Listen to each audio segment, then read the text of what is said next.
Welcome into A-to-Z Sports Prime Time on this Thursday night, August the 8th. Thanks for hanging out here with us on another episode of the program. We're very happy to have you in for this evening. We have got a couple of different things to talk about. JC Latham, an update on the Titans' starting offensive line and injuries as well to document ahead of the first preseason game. What are you laughing at? You hear Moon yowling in the background, Bert? Is that what you're cackling at?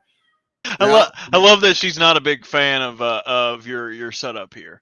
She waits until I start talking. Moona, get in here. If you're going to be a pain in the ass, get in here. You might as well help me do the show. Frank and Leo are laying in the office being well behaved, and in walks Moon just screaming at the top of her lungs. Anyway. So, you know what the issue is? The issue is that we discussed giving Francis an executive credit for primetime, and Moon heard about this. Cats, very insensitive people. So she had to make sure that she was also going to get her credit on the show.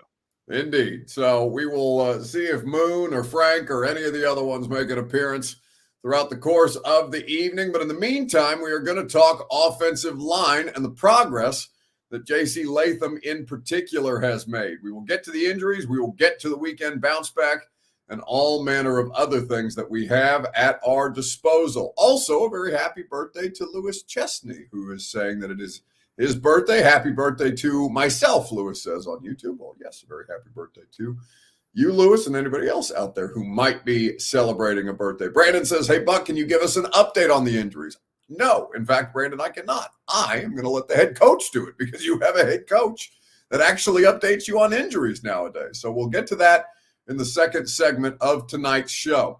Before we get started, need you guys to share the program around on Facebook, YouTube, Twitter, and Twitch, wherever you are spending your time with us, your valuable, precious time. We always appreciate it. If you're hanging out on Twitter, please retweet the show in the bottom right-hand corner of your screen. If you're on Facebook Live, you are welcome to share now to public. That is in the bottom left, YouTube and Twitch. Throw a like on the video, subscribe to the channel if you haven't done so already, and we would be eternally grateful to you. Like Two-Tone Malone says, give it a like, hose. Well, maybe you're talking about the garden tool. You're calling people a bunch of garden tools in the comment section. The hose which you are referring to, Two-Tone Malone, is HOS as opposed to HOES, although I probably could do with some gardening as well. Either way, let's go ahead and start the primetime program. Welcome into A-to-Z Sports Primetime from the Zen Sports Studios. I'm your host, Buck Rising. I'm proud, as always, to be presented to you by the wonderful people at the Ashton Real Estate Group of RE/MAX Advantage. Go to GaryAshton.com. Get your dream address without the stress, and don't sell without the intel that only the Ashton team can provide. Zen Sports, plug in the promo code ATOZTN. Get up to $100 on your no-danger first wager in the Zen Sports app. TrueMav Fitness, where your first workout is free as a Middle Tennessee resident. No workout ever recycled, no workout ever repeated at TrueMavFitness.com. And, of course, the wonderful people at Two Rivers Ford, quality American-made Ford vehicles and award-winning customer service is what they offer to you. Go to Two Rivers Ford in Mount Juliet or online at tworiversford.com. So JC Latham is quickly establishing himself as the Titans franchise left tackle. Now, have they played a game yet? No, they haven't even played a preseason game. But as we talk about Will Levis and the steps that he's taking, the progress that he's made in becoming or attempting to become, because he's not yet entrenched himself either, as the Titans franchise quarterback, he's checking a lot of the right boxes. And the Titans around him are checking a lot of the right boxes, right? We've talked about this in the offseason. Well, so too is JC Latham in ways that are pretty wild to me, that a 21-year-old is this kind of mature, has this much grasp on the situation. And obviously he's played high-level college football coming from Alabama. He's been in the spotlight. He's certainly, going back to his high school career at IMG Academy, working through the collegiate ranks, and now as a number 7 overall pick in the NFL, JC Latham has a lot of expectations placed on him, and all he's done is kick their ass the way that he's kicked Bertha's ass. Bertha and Olga, the two gnarly sleds that Bill Callahan has these dudes grinding it out on a regular basis. So when we talk about the offensive line progress and where JC Latham in particular factors in, I think it's important to start here with our Two Rivers Ford take on Facebook, YouTube, Twitter, and on Twitch in the comment section. If you would like to engage, how much would you like to see the starting offensive line play Saturday against the 49ers? How many series would you like to see them play? 1, 2, a half, a quarter? What is your preference in this first preseason action that guys like JC Latham, Tavondre Sweat, Calvin Ridley, Will Levis also going to play? The starters beyond Jeff Simmons, Harold Landry, Nick Vannett, and Ryan Stonehouse, and also some other injured players who are factored in there. Jamal Adams not expected to play in the preseason game. There's a lot of other pieces and parts that are going to be available for the first time for Titans fans to watch, and JC Latham plus the starting offensive line unit is certainly one of them. So that's your Two Rivers Ford take. How many series would you like to see the starting offensive line group take on Saturday against San Francisco? A quarter, says Dr. David Fan on YouTube. I've got Bork saying he might not have the ceiling of Alt, but he has the qualities and intangibles to make up for it, talking about JC Latham. Clayton says he wants to see 2 series that they score points on. So not just 2 series, but 2 touchdown drives, or I guess 2 scoring drives, right? Would you settle for a field goal, Clayton? It's not, I don't necessarily disagree with that idea. Maybe not in the first preseason game, but I wouldn't necessarily push back on that against the, who's coming in here next? The Seattle Seahawks. Although there will be a lot more work gotten in with the starters in the joint camp practices. So maybe not as many starters will be playing in preseason game number 2 as opposed to preseason game number 1. So how many series would you like to see the Titans starting offensive line play? Danny says you're going hard in the paint with some of these submissions. Yeah, that's absolutely so. But people want to see this unit work together. They were down on the preseason approach by Mike Vrabel.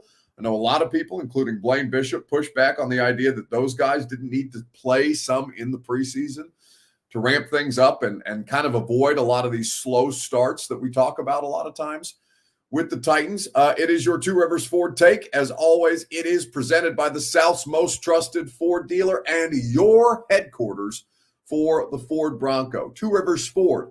They go above and beyond to help you in the car buying experience. In fact, one of the new commercials that we just shot for Two Rivers Ford about all the great vehicles that you can buy or check out or test drive. You don't have to purchase a vehicle when you go out to Two Rivers Ford. You just enjoy the experience of their non-commissioned sales staff. No pressure on you. Test drive one of their great vehicles like the Ford Bronco that they are there to help you get to know. Two Rivers Ford in Mount Juliet or online at tworiversford.com for more information. How much would you like to see the starting offensive line play against the San Francisco 49ers? How do you feel about the situation for this team and this collection of 5 players? A huge uncertainty at right guard. I don't know how you feel about Nicholas Petit-Frere, but he's going to be your starting right tackle. And the left side sounds like you feel pretty good. Halo on YouTube says, are you worried about NPF? I'm not worried about, well, here's what I'll say. Am I worried about NPF?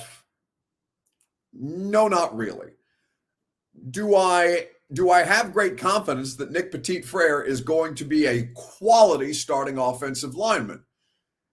Yeah, I would say that's still up for debate. I can not be overwhelmingly worried about him, because what I would be worried about is, all right, where did the knee scope situation come from? Why are you missing time for an injury that did not end your season? And what did you do, or what happened there with your knees that required you to get a scope before the preseason, before the offseason program began that also asked you or cost you the entire ramp up in the spring? That is very critical. Even though they didn't have pads on, there's a lot of technical stuff, a lot of sled work, a lot of different drills, and a unique coaching style that Bill Callahan brings to the table that Petit-Frere may have gotten in the classroom, but certainly didn't get on the field. And so with all of these different things, the thing that I guess I would be most concerned about if I had concerns around Nick would be, all right, is he full go? Like, are there no restrictions on Nicholas Petit-Frere? And that concern has been alleviated because he's returned to practice in full. They haven't put him on a snap count. And for Nicholas Petit-Frere, he gave the comments last week, maybe over the weekend, about, I've already won the job twice to be the Titans starting right tackle. Why not a third time? And today they've thrown him right back into the mix. And that's how he goes. Vanessa on Facebook Live says, maybe they shouldn't be so transparent about injuries. People panic. Oh, my God. Listen, the idea that you guys went from getting no injury information at all and just screaming at Mike Vrabel about it to now, Vanessa, and it's only the first comment I've seen to this effect, but the idea that now it's too much information about the injuries for people to panic. No, I personally, Vanessa, disagree. You're entitled to your own opinion. But more transparency leads to less speculation, less digging, less questionable reporting about injuries when you don't necessarily have all of the medical information at your disposal. It is beneficial to the team to have as much injury information out there that does not cost them strategic advantage or put the players in a tough spot, right? Timelines. There's a difference between giving injury information and putting timelines on the players, right? Timelines makes things seem like, all right, if you're not ready in 4 to 6 weeks, then what did you do wrong as a player? It puts additional pressure on the player to get back. But if Jarvis Brownlee isn't practicing because he's got a blister or is going to be limited today in practice because he got a blister, yeah, I'd like to know why that it's something as simple as a blister. Or Traylon Burks and his asthma. How much pearl clutching and hand wringing and bitching and moaning would have been alleviated if they'd have just come out on the front end and said, yeah, Traylon Burks has asthma. He's dealing with this at this particular time. And that's a part of the reason why we're staggering his workload in his rookie training camp. It would have been 10,000 times easier on everybody, including Vrabel and Traylon, to just say, yeah, the kid has asthma and we're currently working on it right now. Transparency is important as much as you can get of it in a business that does not typically operate with a lot of transparency. So I think most people would probably push back on you on that idea, Vanessa, that they are too transparent about the situation. But I understand the point. I understand the point that you're coming from, right? That it can cause some panic when you talk about injuries, especially depending on who the player is and what the significance of the injury is, what body part is injured, all these different kind of things. I get your perspective. I would just respectfully disagree. So JC Latham and locking down the left side of the offensive line. By the way, A to Z Sports Prime Time presented by the wonderful people at TrueMath Fitness in the Gulch. Go to TrueMathFitness.com for your first workout free. As a Middle Tennessee resident, no workout ever recycled or repeated at TrueMathFitness.com. So you're going to hear from JC Latham here in just a second because he was a guest on the radio show today. The answer to the question that I posed to you guys, how many series would I like to see them play? I would like to see them play, and depending on who the Niners have out there, I haven't seen, for example, I don't expect Nick Bosa to play in this game. I would love to see the Titans offensive line work against Nick Bosa in the preseason, but I don't think that they would put him out there at risk that way. We'll find out. They have quality.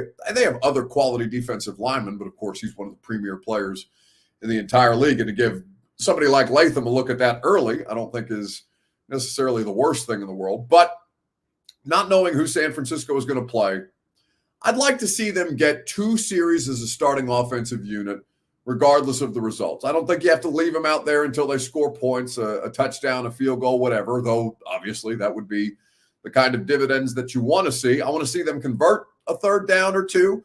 I want to see them operate behind the sticks, not just ahead of the chains. I want to see how they manage in pass protection.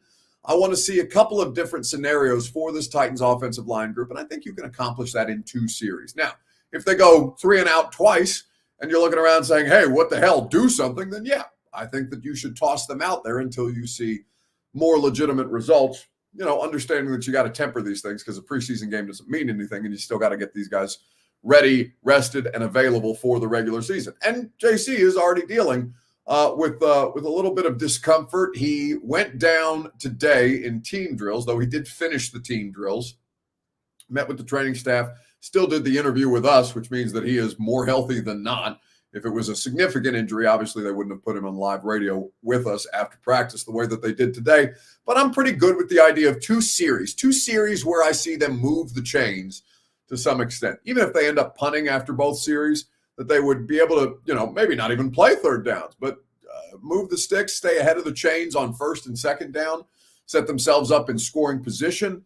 Would love to see a red zone situation against the Niners defense, but we'll just have to find out whether they make it that far on Saturday afternoon. So I'd probably go with two series. Now, I'm really high on JC Latham. I think that he is going to be a really viable solution for you at left tackle moving forward. But as he continues to progress, there's still a lot of things that he's working on. And I thought that when we did the interview today, and Bert will do me the courtesy of dropping the link to the podcast interview that we did with JC Latham today, as you guys listen to JC Latham and former Titans left tackle Brad Hopkins on with us talking about working under Bill Callahan, because both of those gentlemen have that in common. So I was looking at you during one-on-ones, and I stepped back and I nudged Lucas and I said, sometimes I forget that he's actually getting himself adjusted to playing left tackle.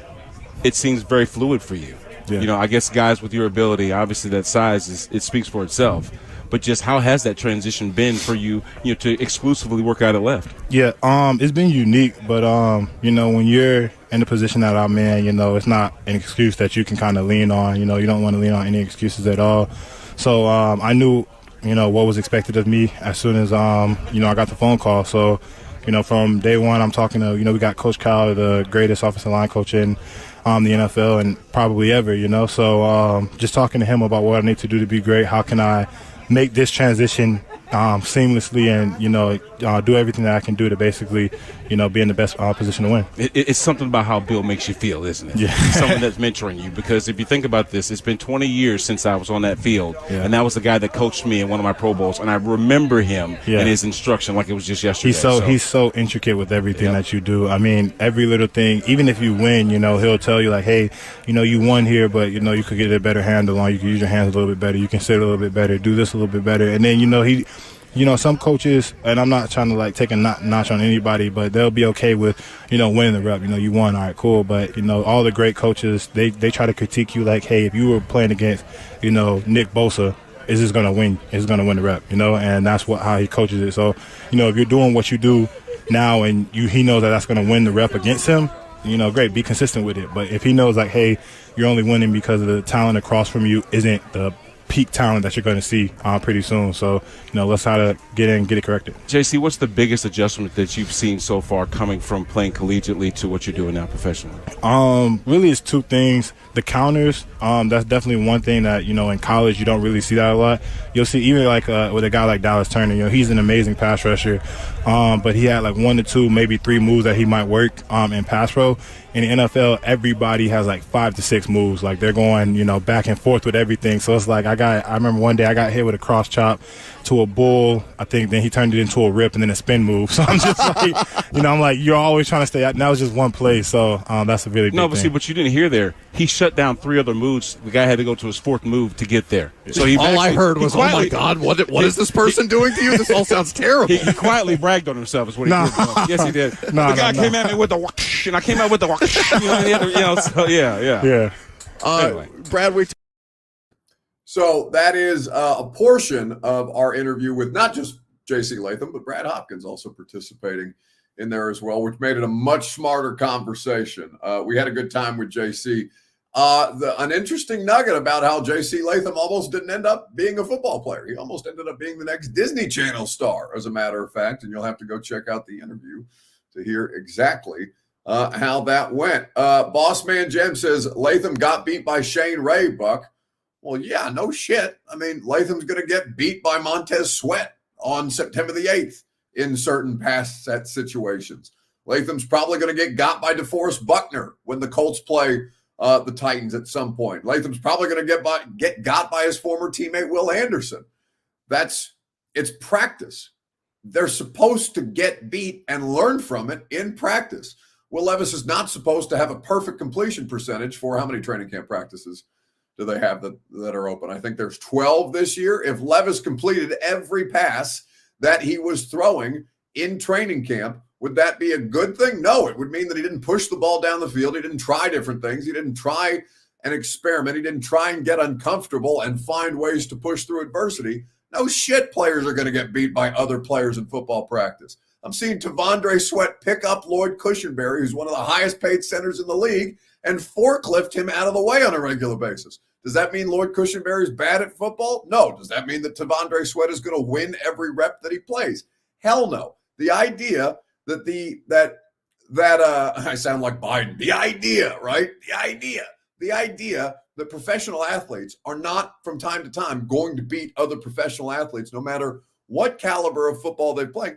Shane Ray has played a shit ton more football than JC Latham. Shane Ray better have some kind of moves in his bag to get latched on in a training camp late in his career as a former first-round pick himself and find ways to latch onto a roster. That's exactly what Shane Ray is supposed to do. He's supposed to show JC Latham different things that he hasn't seen at the professional level. And not only has Shane Ray played at the NFL level and played well for a couple of years before, ultimately his career got derailed, he's been in the CFL, he's been in different levels of football, and now he's back in the NFL for a reason. So I think it is completely, we are back, baby, gasket time. No, I'm not even yelling at him at Corey. This is how desperate Corey is to see me blow somebody up with verbally, not literally. I got to be careful with that with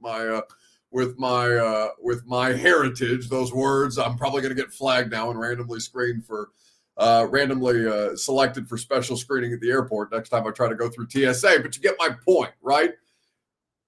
We are seeing growth and development. He's not going to win every rep that he does. Nobody's going to win every rep that they do. Do I kill every show that I host? I mean, I think so, but that's because I'm delusional in my own head.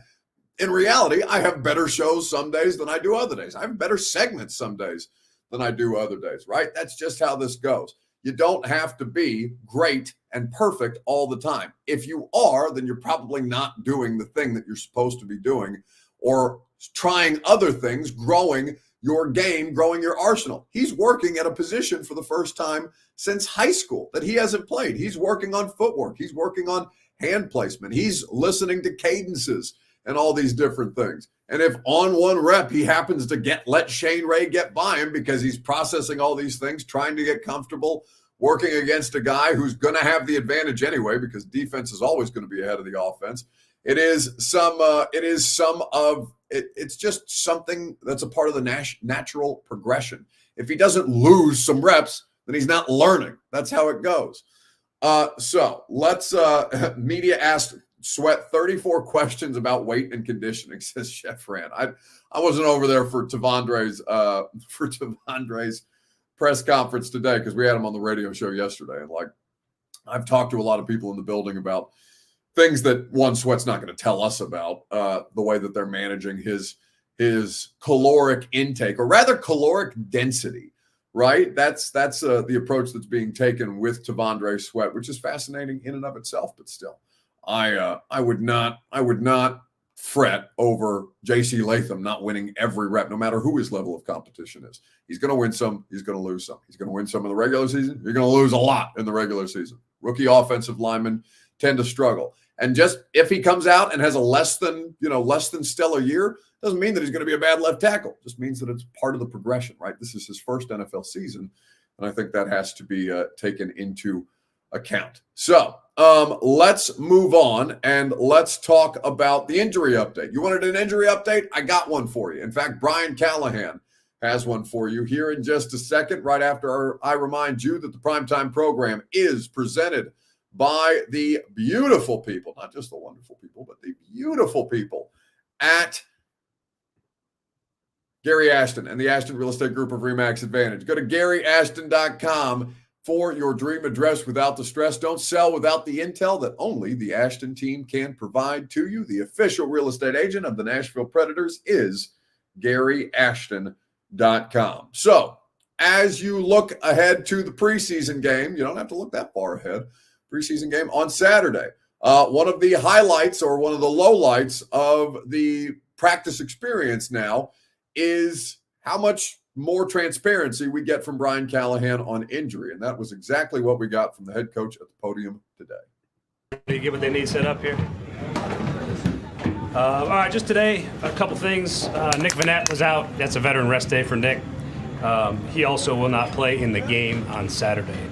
The other two veterans that won't play in the game Saturday are Simmons and Landry. Both will not play. Everybody else will suit and play some part of that game.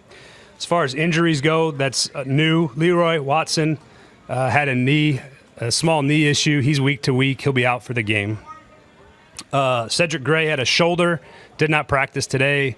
He's questionable to play in the game. We'll see what the next couple days bring for him. Caleb Farley is out with a hamstring. He'll likely be out for a few weeks. JoJo Doman had a low back issue yesterday. He sat today. He's questionable for the game. We'll see again, like Cedric, what the next couple days bring for him for the game. Other than that, the playtime plan for the preseason game against the 49ers is our ones will play to start the game. They'll all dress. They'll all play. Like to let them go roughly a series or two, depending on how those series go.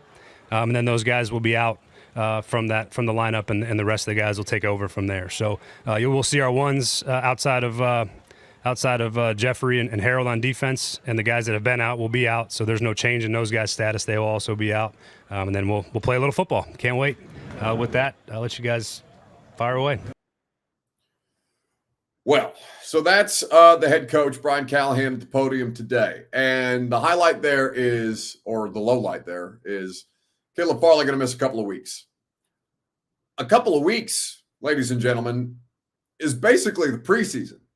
And, you know, I know he said a couple, and a couple usually means two, but still, if he's not going to be able to play in this preseason game, he's already behind the curve. If he's not going to be able to play in the next preseason game, he's even further behind the curve. The tact with Caleb Farley, and the question that we'll ask you is, what percentage chance do you give Caleb Farley of making this year's roster? I think there's a couple of different ways that they can go about this without cutting him. I think that if they put him on injured reserve and they stash him essentially for the season, for another season, because remember, he just straight up didn't practice last year until the very, very end, and he was still on PUP, physically unable to perform, then doing right by Caleb Farley would be putting him on injured reserve if this is going to be something that continues into the foreseeable future. And it sounds like this is going to be something, as it has been with Caleb Farley, that continues into the foreseeable future. Keeping him on injured reserve, one, allows him to still make some money while he tries to figure out what his next step is going to be. And two, does not require you to take up an active roster spot for him to be able to do so. When in reality, if he was healthy, I don't think he would make this roster. Or at least not the initial 53-man roster. Trey Avery has soundly beaten him out. Jarvis Brownlee has soundly beaten him out. And for Caleb Farley, you hate that and I don't know that this is going to be, the end completely of his NFL career, but we are definitely coming to the end of his Titans career. And everything that's happened since he was a first-round pick in 2021, it's just, did you ever read that series? Literally, it's called The Series of Unfortunate Events when you were growing up. Those children's books that had kind of a dark spin to them about I want to say it was 3 children that lost their parents in a terrible tragedy, and they came from a family of means, and they were taken in by an uncle who was after their fortune and all these different kind of things. That's a pretty good memory for not having read A Series of Unfortunate Events in quite some time. Movie was terrible. I was very disappointed by the movie. It was very lackluster. The books were great. They got the TV show right. Ooh, I didn't see the TV show. Netflix. It's Neil Patrick Harris as Count Olaf. It's very good. I bet that is good. So thank you, Bert. The rare, excellent contribution by Bert. I will say that it has been a series of unfortunate events for Caleb Farley. And what percentage chance do I have him of making the initial 53-man roster? I think that this is a circumstance for him that if he is not placed on IR, I do not believe he will make the active roster. It's just it's too far gone at this point. Vanessa says, so part of IR gets him paid. I'm confused. Putting him on IR does get him he's still under contract, right? He's still making a percentage of the salary that he was set to make. Now, will he make roster bonuses or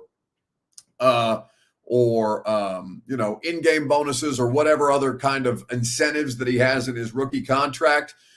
Playtime incentives, Pro Bowl incentives? No, he won't. But he will make a salary. He will make some money if he is placed on injured reserve. Jake Hughes points it out. Workman's comp, same type of system. That is the closest comparison for an NFL player. And in his case, his viability as a football player moving forward seems pretty slim to none. Could something miraculous happen?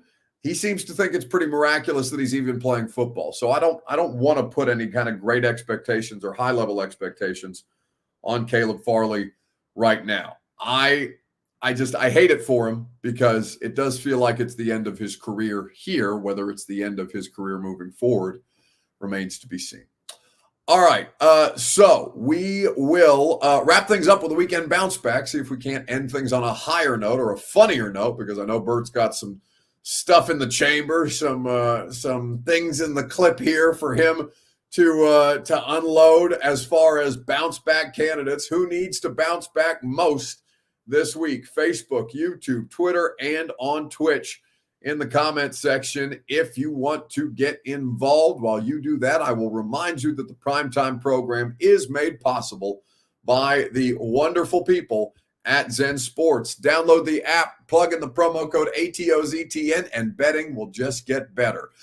Preseason football, it's going on right now. It is as ghastly as we all remember it between the Panthers and the Patriots. It is a game that I turned on in the background. It has been very, very unappealing to date right now. It's not the only preseason game on, but it's the only preseason game that I had on my cable subscription with NFL Network. I know there is another preseason game being played right now as well. But betting on football, it's back, baby. So bet on your football with Zen Sports. Promo code ATOZTN. Terms and conditions do apply. Must be 21 plus and in the state of Tennessee to bet at Zen Sports. All right. Bert brought this submission to the table. It comes to us from a local Miami, Florida news station, and it is one of the funniest damn things I have ever seen in my life. So take me. Hey, chill. I just hit you again. What the to do about it? Tell you what's gonna For happen. the first time, we are seeing body camera video when Miami-Dade police say they were assaulted by a quadriplegic man. A case so unusual, even the judge at first appearance seemed surprised. I have truly never seen a case like this. It happened May 1st. Police were called to the Southwest Miami-Dade home of Brian Amastha, also known as El Valiente, his stage name when he's performing music. According to the report, Amastha and his mother, seen here in red, were involved in an argument. But when mom is put in handcuffs, this happens. Nah, bro, don't fucking do that. Brian, Nah, hey, man. stop hitting me with the No, chair, man, Brian. stop doing That's a that. battery on You just said. When we interviewed Amastha back then, he told us this. They claimed that I hit them with my wheelchair. Did you? I absolutely did not. The report stated that you spit at an officer. Right. So I suffer from acid reflux, so I normally spit. And I spat like the totally different direction. But this is the video. You want to listen or not? Amastha also told us he felt humiliated during his arrest. Are you laughing at me, bro? Because he was separated from his motorized wheelchair, which he says was damaged when it was put on a flatbed. You see one officer appearing to text someone, joking that they were going to put him on the tow truck. Yeah, because Officers later seen inspecting their legs. Amastha charged with 2 counts of battery on a law enforcement officer. And we are told that corrections did not have a transport van to transport Amastha with his wheelchair, and that's why officers on scene called fire rescue to take him and called a tow truck to take the chair. We're told that there's another hearing in this case scheduled right here for tomorrow. We're in Miami. I'm Janine Stanwood, Local 10 News. First-hand video of the controversial arrest. Janine, thanks a lot. We'll be right back. Acid reflux is a hilarious excuse for just blatantly spitting on a cop. It is one of the funniest videos I've ever seen. That guy needs a bounce back more than I need air. That is crazy. Devin Mills said they had to tow that shit. That's right. I mean, those chairs are incredibly heavy. That's why they have specialized vehicles to physically get them in and out of different places. It's a whole undertaking. And for that particular situation, whew, what a mess. So yes, that gentleman needs a bounce back. Miami is always a place. Miami is a place where people go that need desperately bounce backs. Miami and Vegas, they're probably one of the same. Nashville getting that way pretty well too. Jay Thomas says a special place in hell for Bert for pulling that video. No, that's probably one of the more delightful things that I've seen today. I would congratulate Bert on finding it. Jackie Hulbert says, what in the F did we just watch? Well, we just told you. Channel 10 reporting down in Miami, Florida. I thought they laid out the facts of the case pretty cleanly, Jackie, but perhaps you can go back and find more information on it for yourself. It's going to do it for us tonight. We had a great time with you this evening. We had a great time with you this week. 615 session's already done because of the preseason game on Saturday. We did it today after practice. Jimmy Wyatt was the guest. If you haven't checked it out, go do so. It's also on this YouTube channel if you have not seen it. Radio show tomorrow. Great radio show tomorrow. We've had a great week of radio shows. Tavondre Sweat, JC Latham on the radio show this week. Tomorrow, Joshua Dobbs. Why am I having Joshua Dobbs on the radio show, you might ask? Well, turns out that the former Volunteers quarterback is the backup quarterback for the San Francisco 49ers. And so the Niners are coming to town to play Tennessee. Josh Dobbs is on the radio show. We sent a quick text to Dobbs, said, hey, you got 20 minutes in you? And he was kind enough to oblige. So we'll look forward to Coach Mack. We'll look forward to Josh Dobbs. We'll look forward to having you from 10 to 1 on 104.5 The Zone tomorrow. And the next time that I see you guys, if it's not on the radio show tomorrow, it'll be Saturday at Nissan Stadium because I'll be there doing the pregame show with Blaine Bishop, Brad Hopkins, and Kayla Anderson. You can catch us outside gate 3. And then, of course, I'll be there to cover the game and the press conferences, the locker room afterwards, and all the fun stuff that entails. Have a great rest of your evening, and I will see you then tomorrow morning on 104.5 The Zone. Go home! Go home! Go home! You're embarrassing Nashville! Go home!